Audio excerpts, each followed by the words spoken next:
cement pond, Granny? Not me, child. If the Lord had wanted me to swim around in water, he'd have given me fins. No, you sure are glossed up. Where you going? I'm going shopping for our Thanksgiving victuals. I hear your beau's coming to eat with us. I ain't got no beau. Your pa says so. Mr. Drysdale's stepson. You know, the one they call Sonny. Shucks, I never even seen him. The way your pa tells it, he's coming to court you and spark you. What does that mean? You don't know what courting and sparking is? No.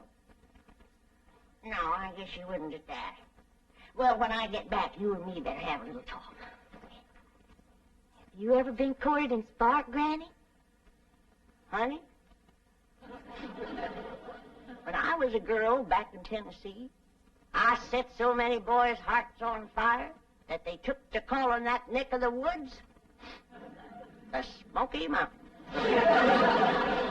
Well, see you later.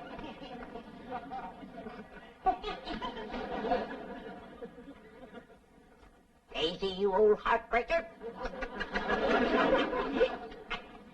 You still got it. That's the truth. Who you stepping out with? Ain't stepping out with nobody. I'm going to the supermarket. What's a supermarket? I don't know. I reckon it's kind of like a general store. But that's where you have to go to buy your victuals out here. And there's some things I need for that Thanksgiving spread. Oh, say, speaking of Thanksgiving, we can use the big fancy eating table. I just finished notching the last pot passer. I think they'll reach. Yeah, I don't know. Let's give them a try. Jethro! Yeah, Granny? You all set to get took to the supermarket? No, not yet. Fetch me a pot to the fancy eating room. Yes, sir.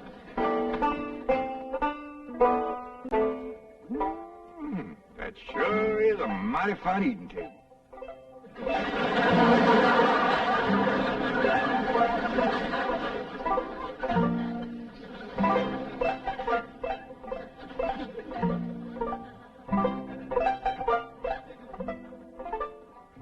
Jethro's fetching a pot. Granny, you gotta admit, folks built this table sure knowed what they was doing. It is built solid. It is that. You could set a half-dozen turkey gobblers on there and never sag it a bit. This here is a dandy idea, especially if you got young ones at the table. The plates won't slip off on the floor. Yeah, I've sure scrubbed up a mess of pone and sorghum. Bet nobody ever scrubbed up none from this floor. There's been plenty spilled on the table, though. Sorghum? Something sticky. I can't get that green tablecloth off there. Save me. It's stuck on me. Can't imagine anybody to lay a clean tablecloth on a sticky table. Yeah, Granny, I reckon all women ain't as spick-a-span as you are when it comes to keeping house. Here you are, Granny. Set it in the middle of the table so we'll see if these pot passers reach.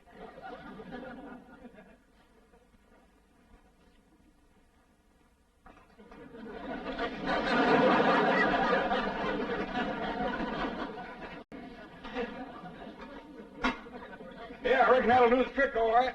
Ted, maybe you better whittle some sharp points on a few of them, and then we can spear the meat and pass it. Good idea, Granny. I'll do that. How do you reckon the folks that lived here before us passed things? Well, they probably had a big family and passed from hand to hand. That reminds me, we're having 5 for our Thanksgiving meal. Yeah, you already told me. Company coming? Extra special company. Elly's beau. Has Elly got a beau? She sure has. Mr. Drysdale's stepboy, Sonny. Him and Elly ain't never seen each other yet. Sonny and his ma just come in from Boston. But Mr. Drysdale says his boy will be just happy to come a-courting Elly. I won't. I have never submitted to a blind date before, and I refuse to do it now. Sonny, dear, do it justice once for your daddy. He's not my daddy. He's your husband. All right, then. Do it for stepdaddy. It seems to mean a great deal to him. Mother, I'm the most popular man on the campuses of 3 universities. Vassar, Wellesley, and Smith. To those girls, I'm an idol, be worshipped. I can't just date anyone. Sonny, dear, it might be fun to date someone new. Someone young and lovely and charming. For her, yes. How do I know what she'll look like? No, I can't.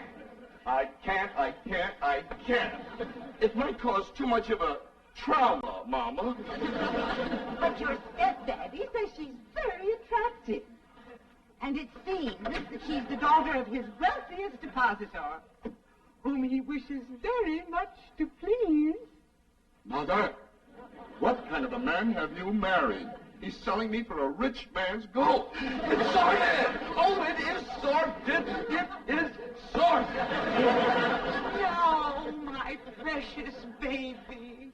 I know it was wrong of me to marry a common bank president, but I wanted you to have everything, and all I could give you was the heritage of a fine old family.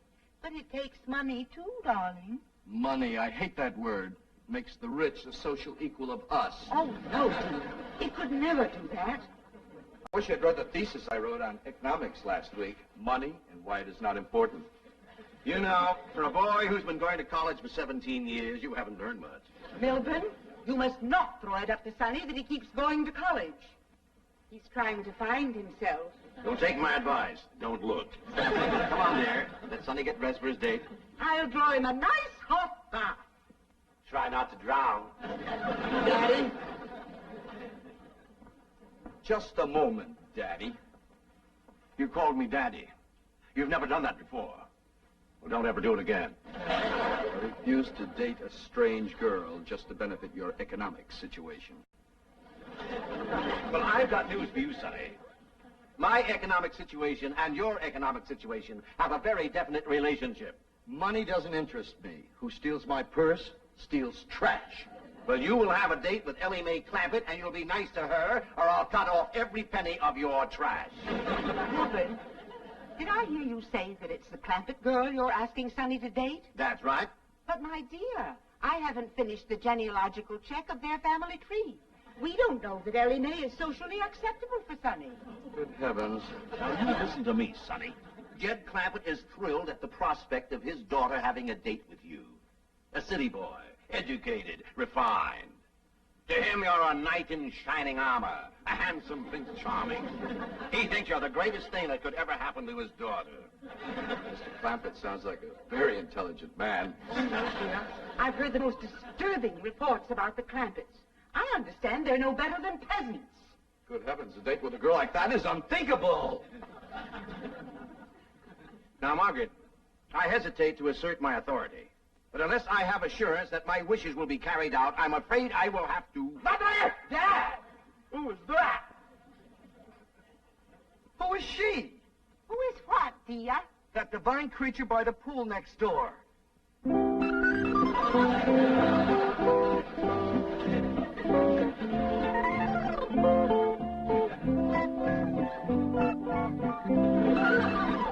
That's the Clampett girl, Elly May. Oh, Dad, you're sensational. Of course I'll date her. Good boy. But, Sonny, she's not a blue blood. The color may not be right, Mother, but I sure dig that crazy container. Wow.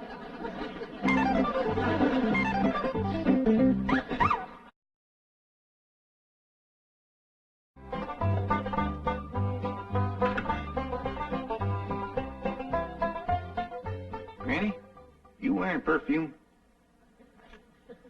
Pure vanilla extract. You rascal. You're going to have that storekeeper's head just a spinning. That's the idea. Just because I got plenty of money don't mean I have to spend it all.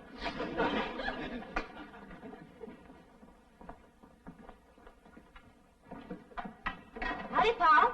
What you doing? Oh, I'm fixing some turkey stickers for a company meal. Oh, say, Ellie, Yeah, Paul. is there anything you don't know about the birds and the bees? No. How come you to ask? Well, I reckon these are what Sonny Drysdale's been studying at school. Either that or he's partial to them. How'd you know? Well, when I mentioned to Miss Hathaway that you was going to be keeping company with Sonny Drysdale, she says, Mr. Clampett, she says, you better have a talk with your daughter about the birds and the bees. I know all about the little critter. That's what I figured, you being raised in the woods and all. But I didn't let on to Miss Hathaway. I know she's just trying to be helpful. Granny says she's going to have a talk with me about courting and sparking. She is. Well, I'm glad of that, Ellie. I was kind of wondering who was going to do that. Paul, why don't you tell me about courting and sparking? Well, Ellie, that's something that a girl's ma usually tells her about. Well, I ain't got no ma, so why don't you tell me? Well, Granny will do it when she comes back. Well, what if she don't get back before Sonny Drysdale comes? Then I won't know how to court and spark him. You ain't supposed to court and spark him. That's what a feller does to a girl. How? What does he do? Well, he gets himself all slicked up, shaves real close, shines his shoes, puts on a stiff collar and a clean shirt. Then he goes to calling on the girl, toting a nice big store-bought box of candy. Hot diggity dog, I'm going to like courting and sparking. It's only the courting part. I ain't got to the sparking yet. What's that like, Paul? Well, she invites him to come in the parlor and sit. And they usually sit on the sofa or something, him on one end, her on another. Yeah? Well, then he goes to carefully, little at a time, scooching down to where he's within reaching distance of the girl. Sonny Drysdale going to do that to me? He might. And when he does, that's when a girl has got to be careful. Don't you worry, Paul. If that rascal goes to reaching for my candy, I'll knock him clean off of that sofa. Oh, Sonny, you sea beast. You creature from the Blue Lagoon. Now, my dear, don't you fling yourself overboard, because I'm not worth it. No, don't. My dear, my... Oh, well, there were too many girls aboard anyway. We were beginning to list. Sonny, are you decent? Not me. The devil. Come in. Sonny, you're beautiful. Mother! Girls are beautiful. Boys are handsome. Dashing. Debonair. You're right. I'm beautiful. Well, I just spoke to Jed Clampett. He's expecting you to call this afternoon. Maybe take Elly May for a drive. And tomorrow, they're expecting you for Thanksgiving dinner. 2 days? Gee, stepdad, no girl has ever been exposed to me for 2 consecutive days. Well, it may be unleashing forces too powerful to control. What if the Clampett girl gets serious about Sonny? Well, we'll celebrate with the finest champagne money can buy. Oh, no, my baby's not ready for marriage. Margaret, he's 35 years old. I am not. I was a leap year baby. No, I don't know this nonsense. Now, you climb into that expensive sports car I bought you and go calling on that girl, or so help me out. Reuben, please. Sonny has never been exposed to violence. Even when he was born, I gave the doctor strict orders that he was not to be spanked. But it's not too late to start. Now, are you going or aren't you? I'm going. I am going. You want me to go along? No, my dear.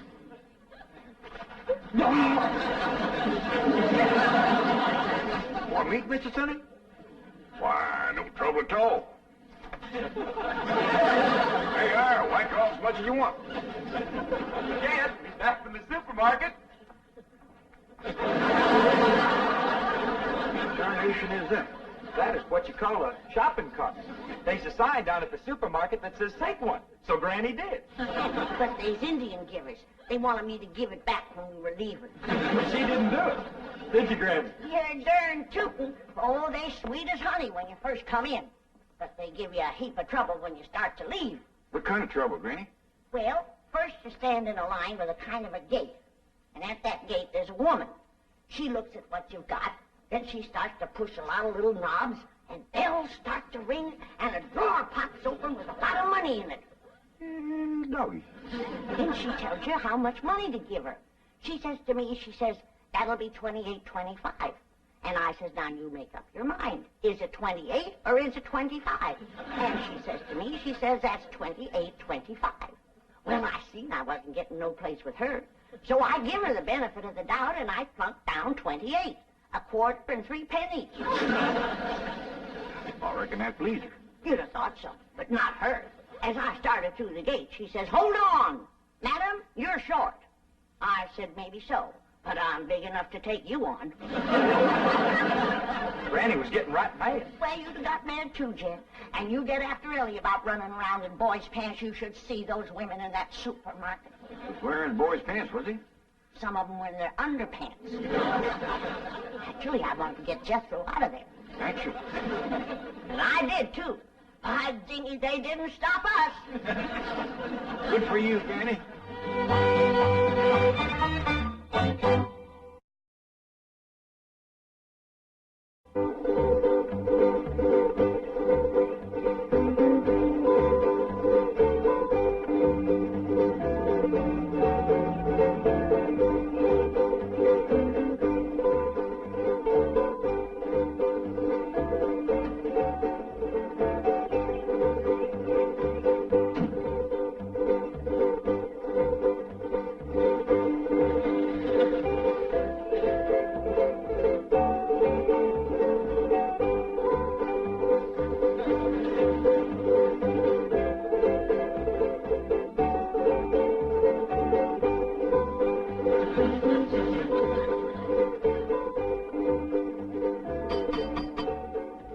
You there. Me? Yes, you. Does that weird-looking vehicle belong to you? No, sir. Can you move it? I reckon so. Please do. It completely spoils the effect of my imported 190. What should I do with it? Oh, I don't care. Just get it out of sight. Hide it somewhere. Yes, sir. Sonny Drysdale to see Miss Clampett. Oh, come in, come in.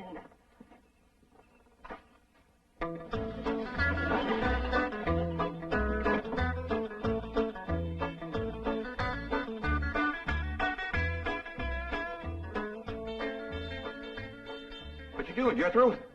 Trying to find out how to drive this thing. What for? Whose is it? Sonny Drysdale. He asked me to get it out of sight for him. All right. Just trying to surprise Elly. Where do you say put it? Well, he just said hide it somewheres. Yeah, let's accommodate him. You take the front end, I'll take the back. We'll put it back of them bushes yonder. Okay.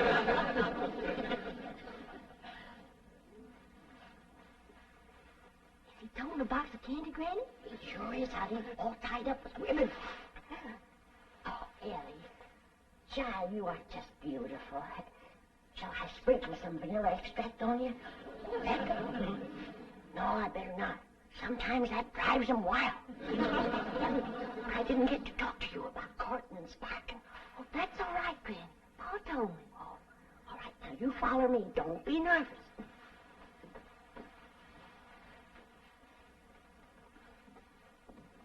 Here she is, Mr. Drysdale. Thank you. You're beautiful. Divine. Never mind me. Say something nice to her.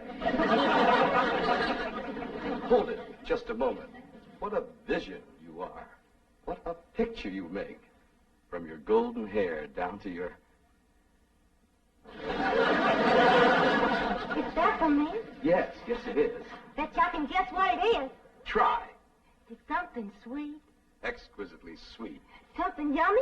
The yummiest. Something all girls like. You guessed it, it's me. You can sleep with it under your pillow. You want to come into the parlor? What are we going to do in there? Talk about the birds and the bees. Well, Scooby. Do. You peasant girls don't beat around the bush. Miss Clampett, my lips long to taste your lovely hand. Hey, why did you throw him? That rascal was fixing to bite me. Who's it to him?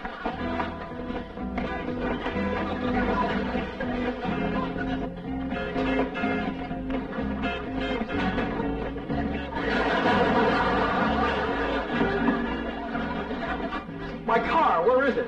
Oh, it did good, ain't it? Ain't nobody can find where we put it. Big oaf, I'll destroy you.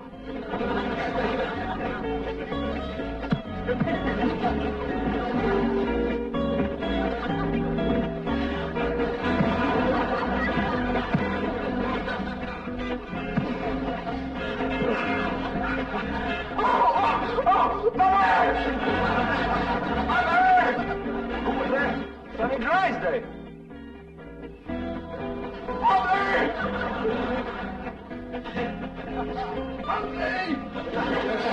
mean, clear, Jed. Yeah, Pa, he bites. I did him a favor. He commenced to hitting me. I claim us Clampets have been insulted by the Drysdales. Let's go feud them. Oh, now.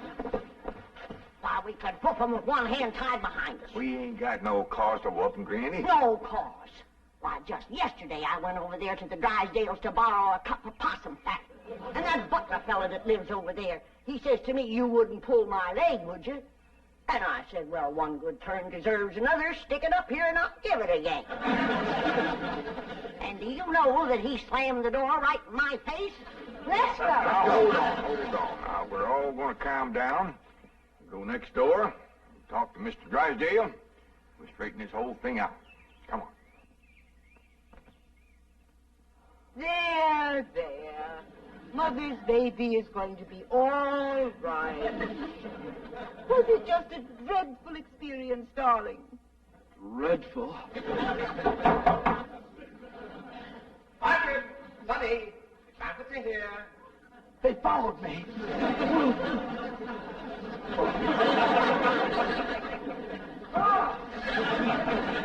Come in. Where's Sonny? Here I am.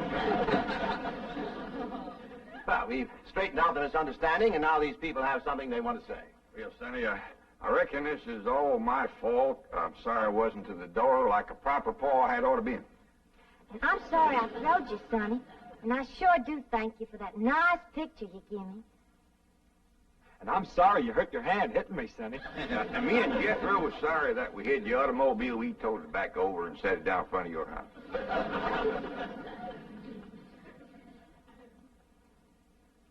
Well, I can't think of nothing I'm sorry for. But we sure would be proud to have you all come and take Thanksgiving victuals with us. Sonny and I wouldn't think. Of passing up an invitation like that, Sonny. We'll be there, all of us. Let us say grace. We sure have got a lot to be thankful for, Lord. We got good health, good neighbors, good food. Jethro's going to school. Elly's got a feller. I guess everything is just about fine, and we sure do thank you. Amen. Amen. Amen. Well, Jethro, hand out the pot passers and the meat stabbers, and let's get at it.